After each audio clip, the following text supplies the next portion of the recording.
Great. Welcome to all of you who are here. We thought that, you know, these conferences are such a wonderful experience for everybody. Is that good? Does that sound reasonable? Good. The conferences are such a wonderful experience for everybody, and we all get pumped up and get our tanks full and feel inspired and heartful and transformed, and then we go home and a whole year goes by, unless you manage to get to the one day. And this session is fairly short, just a half an hour, and its purpose is just to talk about men's circles, which take place usually on a weekly or bi-weekly or monthly basis, and how a men's circle can be of enormous value and use to you in your everyday life. And some of you have sat in men's circles, you know, substantially, and will have things to contribute. And others of you would like to sit in a men's circle probably, and would like to know how to do that. So we're going to approach that. Well, the format is each of us will share fairly briefly, just a few minutes, and then we'll open it up for questions. So it's very organic. So I'll start and say that... Before we start, yep. Can I just ask, show of hands, how many men are in a men's group? Take a look around, guys. All right. How many men have been in a men's group for 1 or 2 years? At least 1 or 2 years. And how many for at least 1 or 2 years have been in a men's group? At some time? Yeah, no, or sure. Or and how many men have been in a men's group for, say, 5 years or more? Wow. And how many for 10 years or more? Wow, amazing. 15? Woo! 20? Oh my goodness. That's great. All right, well, you guys can all leave. No, we've got, you'll have gold to share with us. So I've been in my men's group for 21 years now, and I came into it during a really traumatic period in my life, and it was very, very, it saved me in many ways. The kind of support that I got and the skills that I got. We are a men's group that comes through the Mankind Project. We call it an I group or integration group. Typically men go to an intensive weekend, which is pretty extraordinary medicine, Mankind Project, and then afterwards get involved with a smaller group. So it has a format, and we go through the 4 archetypes: the lover, the warrior, the magician, and the king. So the lover is about expressing feelings. It's what we do in our community circle, just to really share deeply from the heart. And that's so therapeutic in itself, just to be heard and listened to. And then we move into another round, which is the warrior round, and that has to do with, you know, are you in integrity in your life? Are you in integrity with others in your life? Do your words and your actions match up? Are you in integrity with yourself, with your intentions and what you've said to yourself that you want to do? Are you in integrity with that? Or is there not much relation between what you say you want to do and what you're actually doing? And then we make stretches, and we help ourselves move in the direction that we want to move. And the stretches involve getting support from another man. They're SMART goals, where we say, I will do such and such by such and such a time, so many times during this week, and I will report into you when I've done it. So that accountability really helps us, and we move towards the direction that we want to go. And that happens every single week. And we track it. We actually track it in notebooks, you know, what men have made what stretches. And it's remarkable to see the accomplishment that can be gained through that, and the breakthroughs that can be had. It's remarkable. Then we do a magician round, which has to do with working with deep pains, deep hurts, deep traumas. And we have some skilled men with a lot of experience who can help a man, you know, drop down and go deep and find where the core of those old wounds are and flush them out and come up with new stories. Typically men are telling themselves certain stories, or been told stories, or given messages in their childhood, as many men, you know, have attested to. And we flush out those old stories and get new stories and new messages that help you to move into a new phase of your life. And then the king round is really fun, where we just sit there and give each other compliments for how brilliant we are. Just appreciate each other's gold. It's really beautiful. Marshall and I have been involved with Mankind Project for many years, and I've watched, the weekend is extraordinarily transformative for men, but then the I groups, the weekly groups, I've watched men just change radically from being disempowered, confused, hurt, functioning from their wounds, to being really empowered, really in their mission, and integrated in their lives and free of a lot of that old wounding and those old emotional baggage that they've carried. So a men's group can be enormously powerful in helping you transform your life.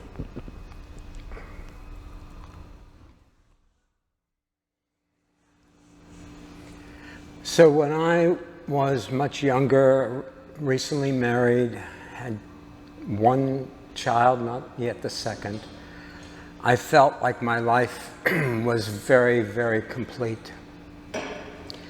And I loved the job and I loved my family, but yet I recognized there was something missing. And I didn't know what that was. And as I sat with it and I talked with people, it became clear to me that what I was missing was the camaraderie, the honesty, and the safety of being with other men that I could trust. And having that, knowing that I could kind of move in that direction to either join or create, because I've done both, was enormously helpful. And in many ways, it was a place that helped me grow up. This conference also has been another place where I have grown up and matured.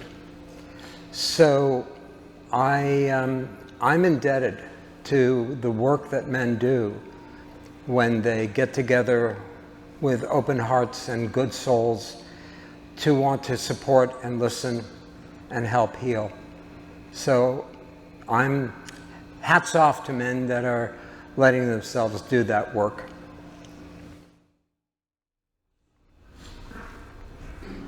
Thank you. Hari here. I am in 2 men's groups currently.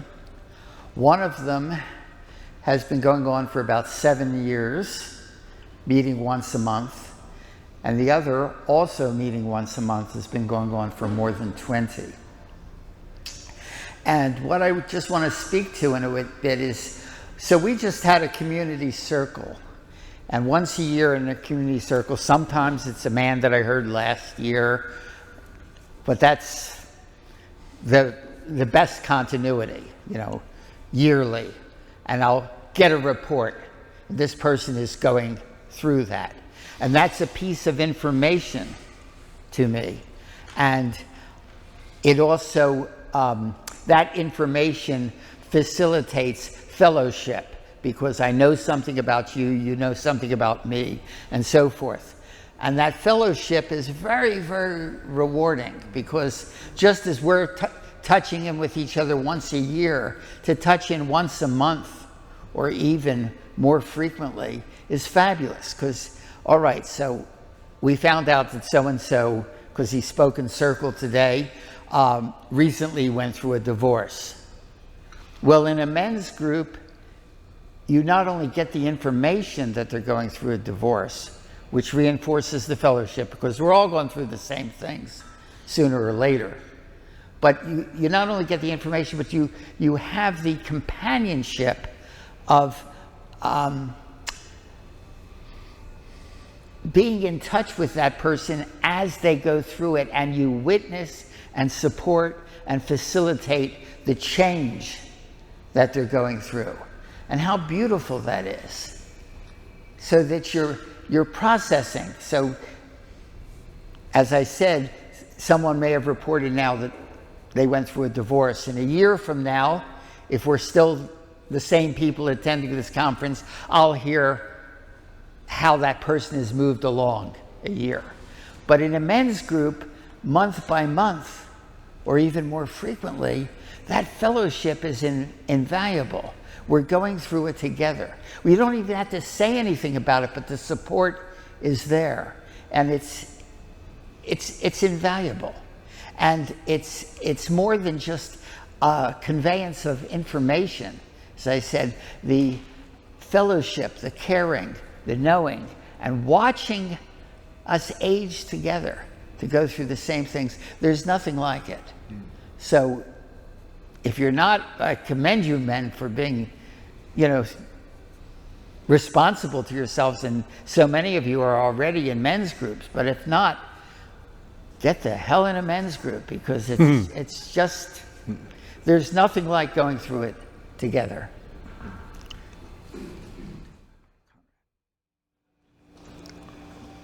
Hi, I'm Conrad, and I've been in men's groups for 20-some years, and I can attest to what already has been said.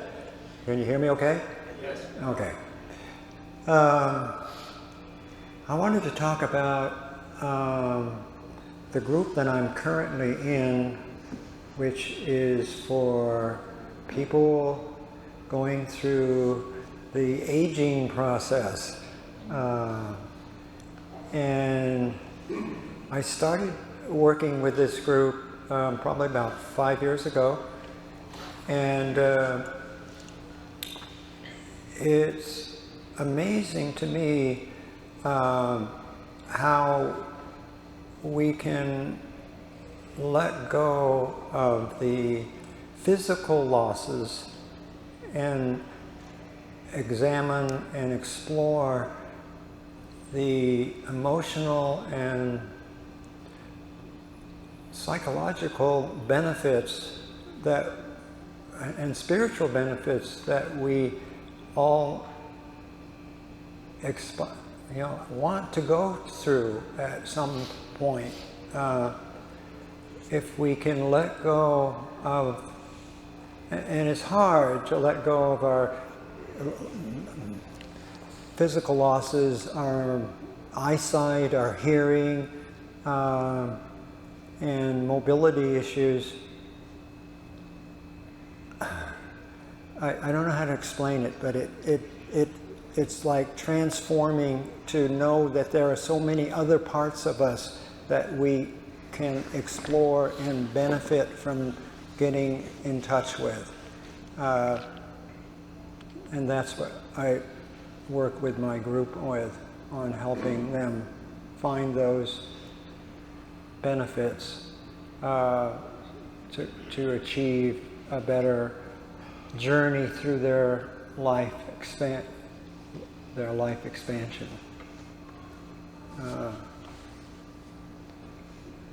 So I don't know. Do we want to ask questions? I want to add something. You want to ask me something? I want to add something. Okay. Is it a Zoom group? I'll just you go shuttle. All right. Question. Conrad, is it a Zoom group? Is it a Zoom group? Oh, no. We have one. Right now, it's one-to-one. In person. In person. It's in person. All right. I just want to add a piece that, ironically, my experience has been in all of the different men's groups that I've had over the years. It really is one of the places where the great feminine gets to show up. We get to care for each other. We get to begin to express in ways that are not so kind of tolerated or encouraged in the culture.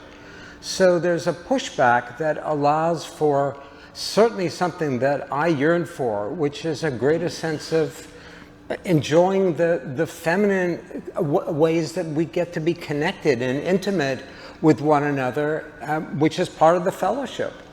And so I always found that rather kind of an interesting twist, that here we are, as guys, and yet what was coming up was our desire to really be able to be of support and to be able to express our love for one another.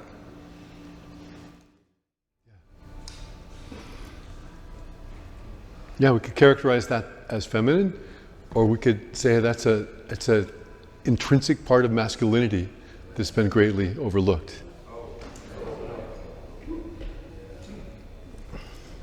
When you're starting a men's group, how do you pitch it?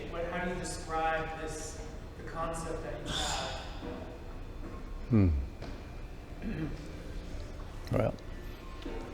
Well, When I started Oh yeah, how do you pitch a men's group if you want to start one to attract other members or other men? I think there's many ways of going about that. It's a good question. Sometimes just being able to say to one or two other men, hey, I've had this idea that I want to start a men's group. And all of a sudden there's some curiosity there.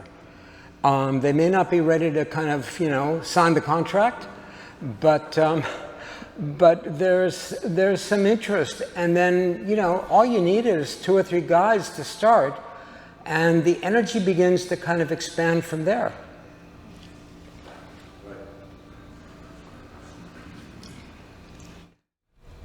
it seems pretty easy nowadays that there is so much men's work going on, and that men are getting together in conscious ways and discussing processes with each other and what comes up. So a men's group, you don't really have to pitch it much. The yearning is there, and what is missing is the contact. A lot of us are kind of isolated. I've lived rurally a number of times and so forth. So it's a chance to get together and so forth. And again, the word for me is the fellowship. It just is priceless because you're going through something together, and it gives you an opportunity to recognize what in your own process is archetypal, that what you're going through is universal, that this is not just some peculiarity of your own personality. This is a universal process, and that has tremendous meaning in itself. So I just urge it all, you have to say, any men here towards the end who are not in a men's group, just let that be known, that you're interested, and it will get circulated. We'll take responsibility for making that other men know that you're looking for a men's group. There's a site on. There's a site on our website too for men to sign up for men's group or create their own on the redwoodmen.org.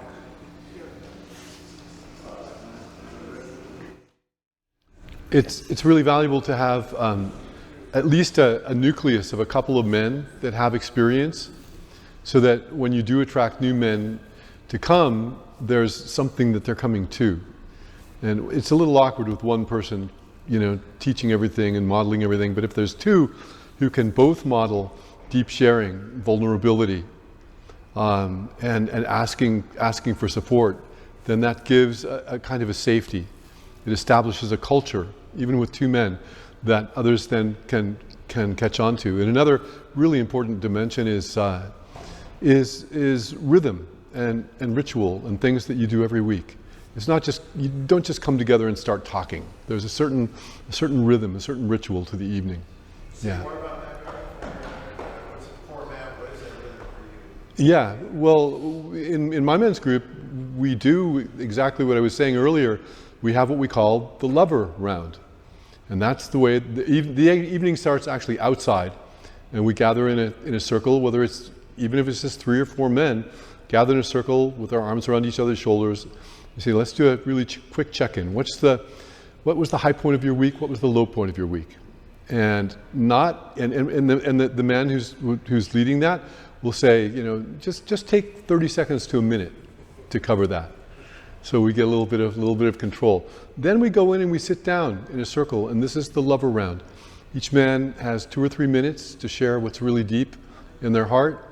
And if it's a small group, you can say you've got 4 or 5 minutes to share. But if it's a group of 5 or 6 or 7 or 8, then you've got 2 or 3, 4 minutes to share what's deep in your heart, what's working you, what's the edge you're working, what's hurting you, what are you struggling with, and to give a little parameter.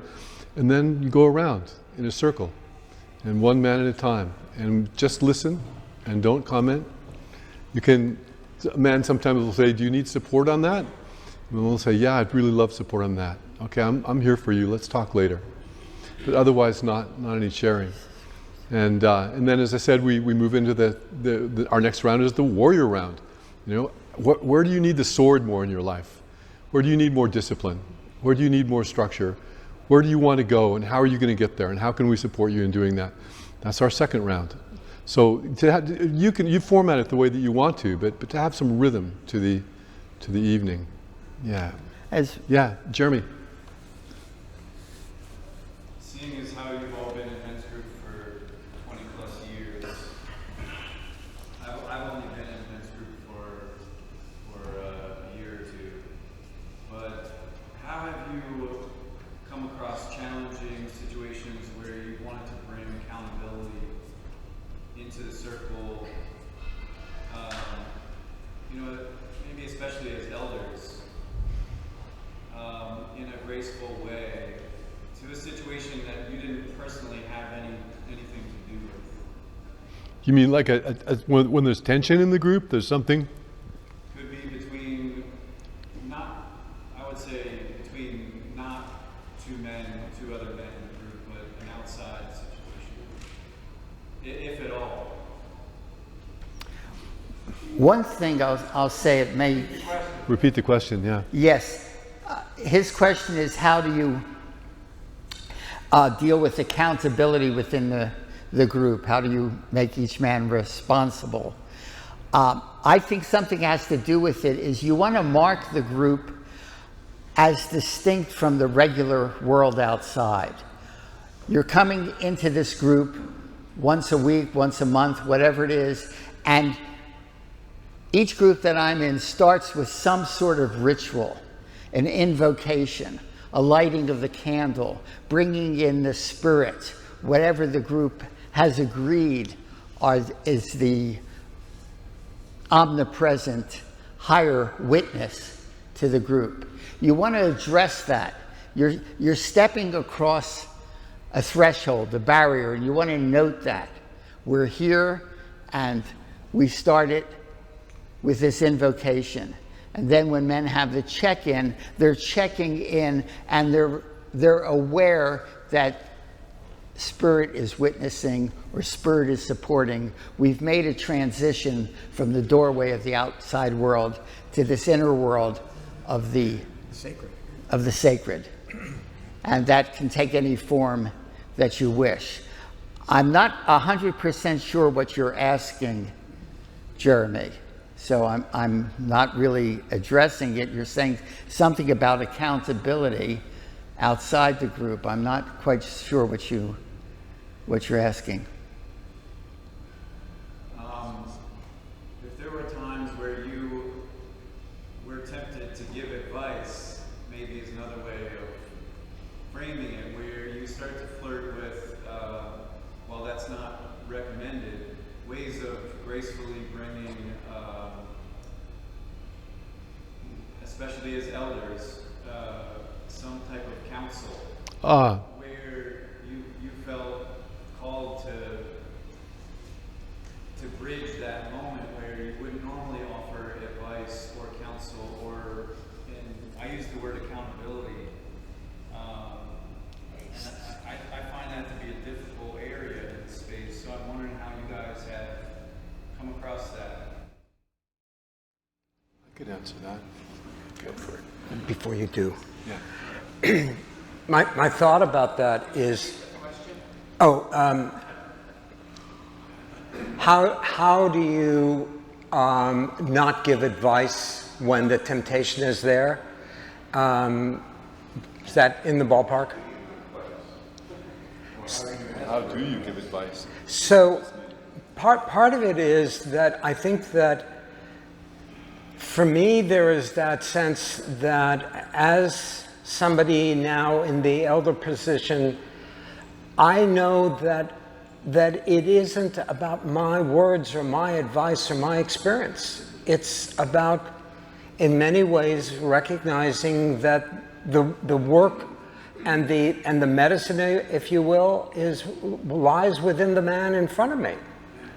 And like we do in the talk circle, we allow one another to kind of get to what we need to get to.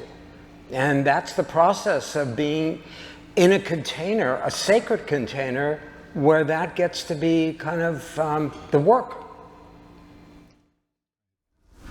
Yeah, there's different ways of coming at this, and one is this, what Greg was speaking to, just witnessing is powerful. Just listening is powerful, and oftentimes that's what the man will want. But sometimes the man really does want more concrete support.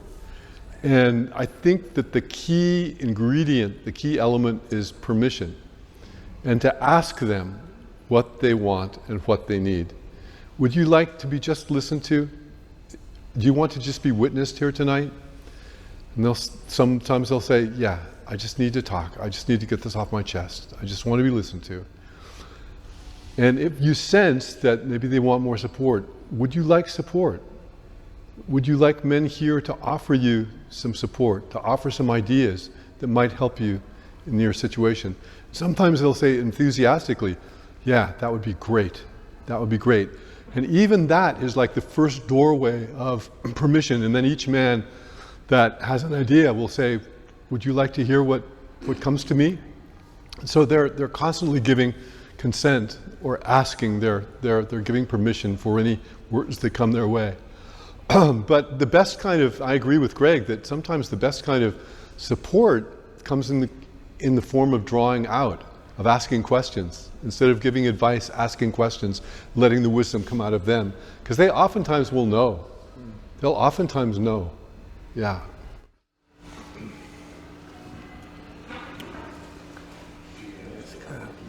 Go ahead. Yeah, I think this is perhaps more of an answer than a question.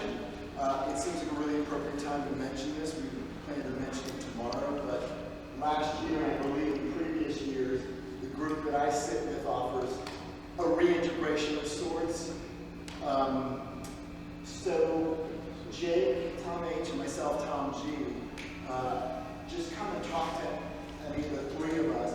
I will just say that Francis Weller and a group of elders used to lead men through a 10-month, what they would call an initiation process, a ritual-based time of moving to a place and then eventually forming a group. So I did that in 2007, these guys did it a couple years later. And we meet weekly.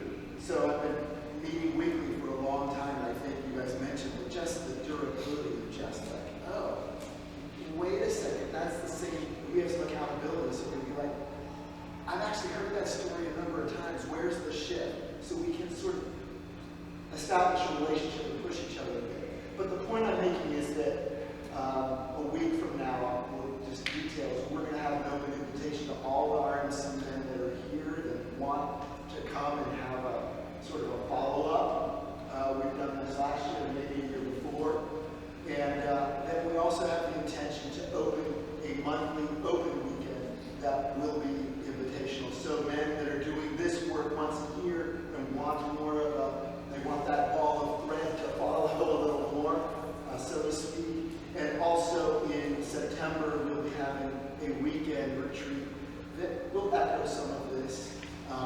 And I can speak more to any of us can speak more to the details of what we do, but it echoes a lot of what you were saying. We gather around a fire, the teepee, we shave, we drum, we do poetry, we hold each other accountable, we show up and understand. Thank you.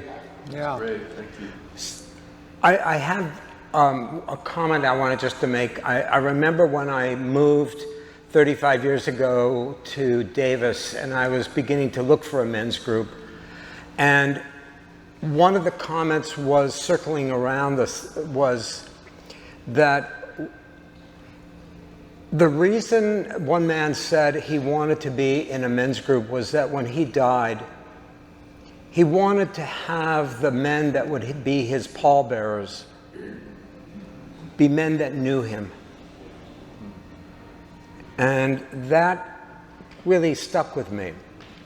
That sense of intentionality, that depth, and that love that comes from being with one another over the years and going through all the trials and tribulations that life is about. So, It's a question. Mike. Yeah, I know in the past I've tried to do a men's group, and come to find out it's at capacity, it's full, and feeling like, oh, well, that sounds very exclusive, and maybe a little bit hurt by that. And I'm in a group right now, and there's a lot of discussion of we want to allow more men to come. Who would we want? And I guess as elder veterans who've been in leading men's groups for decades, like what are your thoughts on that? How do you navigate and balance that? I can speak to that. We have a really established group. The question is, how do you work with new men that want to come to a group that's already maybe big, and how does the group question if they want to bring more men in or not? So we have we kind of do both at the same time. We have 2 meetings a month that are just for members, and 2 meetings a month that are open to guests. And any guest may come during that meeting of the month. And that's really, really beautiful. And it brings a lot of opportunity for us to share and to give and to serve. And it seeds the group, because the group is always, always moving. It's always dynamic. And we have, when a man has visited often enough and likes it really well and is finding value in it, he'll say, I would like to be a member. And we say, okay, we'll enter you into our process, and it's a 12-week process. And the man gets a mentor and makes stretches and gets to know, has conversations with every man in the group. And so it's somewhat formal, but it creates a lot of dynamism. And then it ensures that the new members that are coming in are really committed and really in tune with the group. Mike, I think it's a great question, and I think it's a very clumsy process that often happens. I don't think there's ever been a very clean way to do that. So I just moved up to Portland and again looked for a men's group, and they put me through a 6-month interview process. I had more coffees with these guys just for them to find out who the hell I was. And there was a part of me that was annoyed about the fact that here I was in need of support. I just moved to a new community, and here I was kind of being put through the stretches with it. So I don't think there's really ever been a good, clean way to do it, and everybody struggles a little bit with how not wanting to be wounding to another man, but yet also wanting to see if it's going to be a good fit. It's a hard piece. Yeah. Jay. Jamie, bring up the point you were talking about earlier. What occurs to me is that, Hari was saying in men's circle, when we create an intentional space where we're sharing, certainly it's the elder's responsibility to hold space and to ask the right questions. Are you open to feedback, that kind of thing.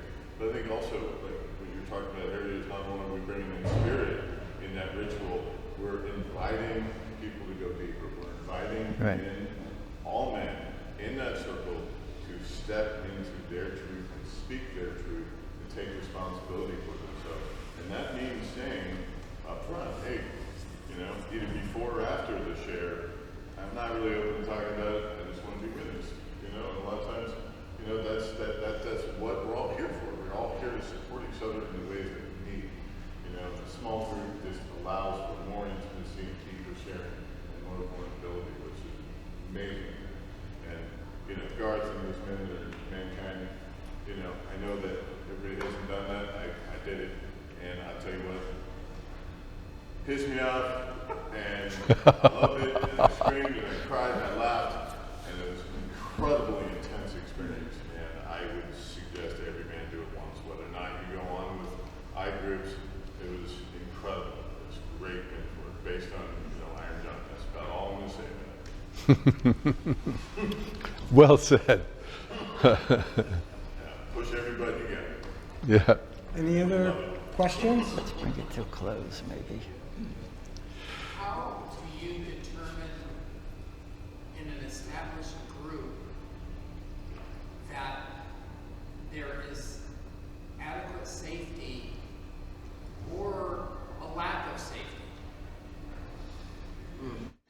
So how do you, in an established group, determine whether there's safety or a lack of safety?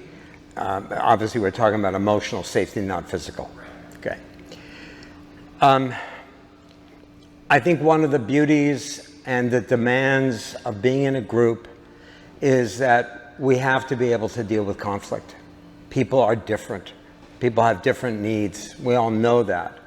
But how do we find a system that allows for conflicts to be, in fact, something that can, as a model, can bring us closer? So when there's an issue in a group that I'm in around where we don't feel somehow safe with something, it means being able to find a way to bring it up and to own that I'm not comfortable, or this is feeling threatening, or whatever it might be, and to address it. And I think that it has helped me over the years in my marriage, being able to know that there are ways, and good ways, and important ways with integrity to confront the conflicts, but knowing that the intention is to make things better.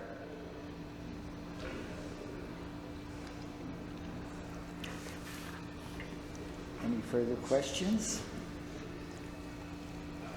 Proximity. Proximity of the members of the group being physically nearby each other to make a weekly gathering realistic. And then when it's, I've been in groups where we meet in person when we can, and also online when any number of reasons. And that tends to work out pretty okay. Of course, in person is, I feel, better, but nevertheless, to maintain the ongoing quality of the group and connectedness, online has proven to be pretty reliable. Yeah. During COVID, we stayed dynamic by meeting in backyards. Oh yeah, the question was about proximity, and how do you keep a group going? And men have to be close to each other. The advantages of meeting in person over the advantages of meeting on Zoom. Yeah, I think in person is far more advisable, but occasionally to meet on Zoom when necessary is. We had a mix for a while over COVID, and that seemed to work. But when it's just Zoom, a lot of men's groups died during COVID because they tried to go on Zoom and just there wasn't the dynamism there. Yeah. Our time is coming to an end, and maybe we should end with this question actually about proximity.